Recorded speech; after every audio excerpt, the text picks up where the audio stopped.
The first special session of the Texas legislature is ending today, with the second one expected to begin immediately, and Democrats have made some laughable demands. This is Friday, August 15th, 2025. Texas Scorecard presents the day's first news for the Lone Star State. The Texas Minute, with your host, Michael Quinn Sullivan. Thanks for starting the end of your week with the Texas Minute. A legal fight in Harris County is centered on the privacy of the ballot. More on that story coming up. In a recent research opinion poll conducted by Ballot and Associates, 62% of Republican primary voters are found to support a total ban on consumable THC products.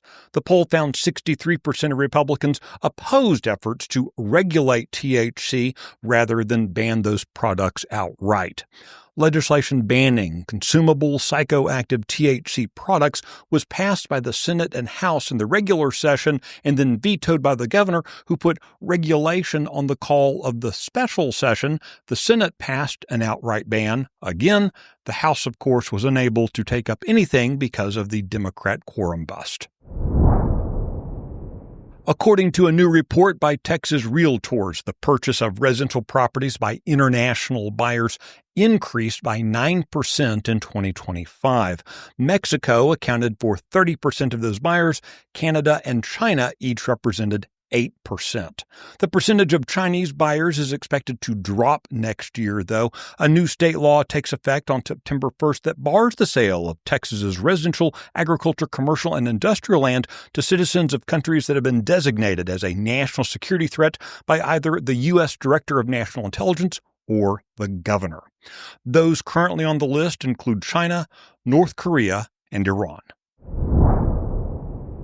A federal fight over protecting voters' right to cast a secret ballot is underway in Harris County.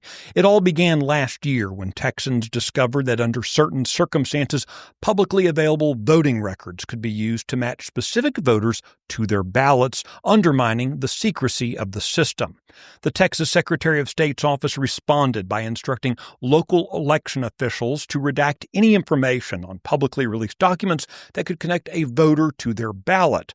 For some voters, though, that hasn't been enough to inspire confidence. The Public Interest Legal Foundation filed a lawsuit against Harris County, alleging that the voting system there allows thousands of ballots to be tracked back to individual voters in violation of their constitutional rights. The Texas Minute will be right back.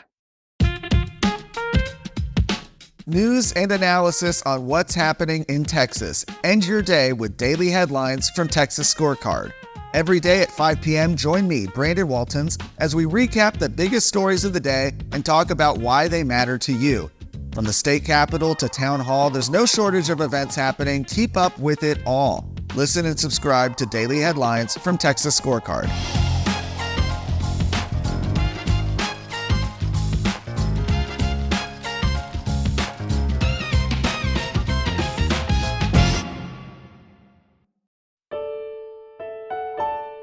Even though the 30-day clock is not set to expire until Tuesday, the Texas House and Senate are expected to adjourn out of the special session later this morning.